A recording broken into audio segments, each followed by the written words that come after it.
दुनिया में इतनी सारी खबरें आती जाती रहती हैं कि कभी-कभी उनके पीछे की असली कहानी समझना बहुत मुश्किल हो जाता है। तो आज हम स्रोत सामग्री के जरिए एक ऐसी ही बड़ी अंतर्राष्ट्रीय घटना की तह तक जाएंगे।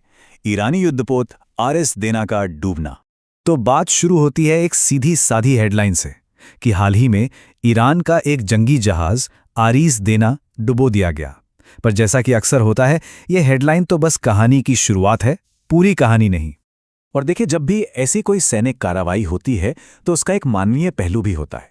एक भारी कीमत चुकानी पड़ती है। इस हमले में शुरुआती खबरों के मुताबिक कम से कम 87 नाविकों ने अपनी जान गंवा दी।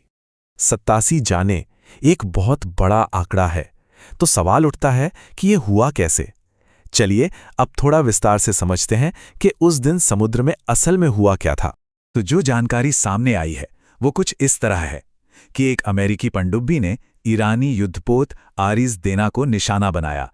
अच्छा, ये हमला हुआ कहाँ? श्रीलंका के दक्षिणी तट के पास। और कब? जब ये जहाज बंगाल की खाड़ी में एक नौसैनिक अभ्यास करके लौट रहा था। और हथियार कौन सा इस्तेमाल हुआ? एक MK-48 हैवीवेट टॉर्पीडो, जो कि अपनी मारक क्षमता के लिए जाना जाता है। तो हमला हो गया, लेकिन उसके बाद क्या हुआ? आइए अब जरा इस घटना के मानवीय पहलू और उसके ठीक बाद जो कुछ हुआ उस पर एक नजर डालते हैं। अब ये जो आंकड़े हैं ये अपने आप में पूरी कहानी बयां करते हैं। जहाज पर करीब 180 लोग सवार थे। इनमें से 87 की मौत की पुष्टि हुई। राहत की बात यह रही कि श्रीलंकाई नौसेना के एक बचाव अभियान ने 32 लोगों की जान बचा ली, लेकिन कई लोग इसके बाद भी लापता थे। तो ये सब देखकर जहन में एक ही बड़ा सवाल आता है कि आखिर ये हमला हुआ क्यों? क्या ये कोई अकेली घटना थी या फिर किसी बहुत बड़ी और उलझी हुई कहानी का बस एक हिस्सा? इस क्यों का जवाब ढूंढने के लिए हमें इस एक घटना से थोड़ा पीछे हटना होगा और उस बड़े संघर्ष को समझना होगा जिसका ये सब एक छोटा लेकिन बहुत ही जरूरी हिस्सा है। तो जो सूत्र हैं वो इसे एक बढ़ते हुए संघर्ष, एक तरह की शैडो वॉर का हिस्सा बताते हैं। मतलब एक ऐसा युद्ध जो पर्दे के पीछे चल रहा है। एक तरफ अमेरिका और इजराइल हैं जो लगातार ईरान के सैन्य और रणनीतिक ठिकानों पर हवाई हमले कर रहे हैं। वहीं दूसरी तरफ ईरान भी पीछे नहीं है और वो पूरे मध्य पूर्व में मिसाइल और ड्रोन हमलों से जवाब दे रहा है। आरएस देना का डूबना इसी तनाव भरे माहौल की एक कड़ी माना जा रहा है।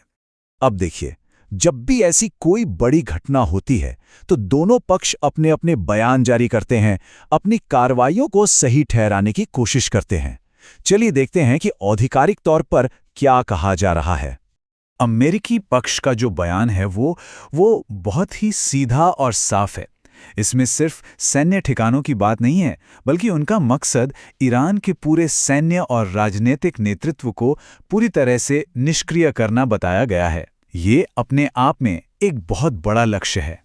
और दूसरी तरफ से ईरान का जवाब भी उतना ही साफ और मजबूत आया। उनके रेवोल्यूशनरी गार्ड कॉर्प्स ने ऐलान कर दिया है कि वो पीछे नहीं हटेंगे। मध्य पूर्व में उनके मिसाइल और ड्रोन हमले जारी रहेंगे।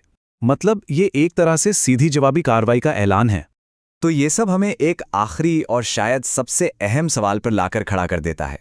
हमले और फिर उसके जवाब के इस खतरनाक चक्र में अगला कदम क्या होगा और ये इस पूरे क्षेत्र को किस दिशा में ले जाएगा?